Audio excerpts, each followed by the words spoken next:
ఏది జలుబు కానీ జీలు కానీ ప్రతి రైతుకు.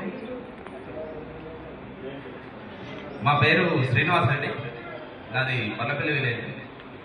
పచ్చిరొట్ట ఎరువులు అనేవి ప్రతి రైతుకు అందడం లేదు, ఏది జలుబు కానీ జీలు కానీ. అందరి పరిస్థితిలో ఉన్నప్పుడు ఇప్పుడు మాకు మినీ కిట్ అని వడ్లు వరిధాన్యం ఇస్తారు, కొందరు రైతులను ఎంపిక చేసి ఇస్తారు. అదేవిధంగా ఈ జలుబు కానీ జీలుగ విత్తనాలు కానీ ఇచ్చి రైతుల దగ్గర నుంచి మళ్ళీ తీసుకొని మళ్ళీ మిగతా రైతులకు ఇచ్చే విధంగా ఏదైనా అవకాశం ఉంటే చేయాలనేది మా విన్నపం అండి. ఎందుకంటే పొలంలో ఏం పోయింది, పంట వస్తలేదు.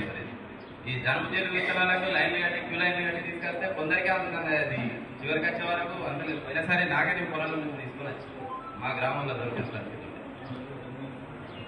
దీని మీద కొద్దిగా ఆలోచించి రైతులకు మినీ కిట్ రూపంలో పచ్చిరొట్ట విత్తనాలు ఇవ్వాల్సిందిగా విజ్ఞప్తి.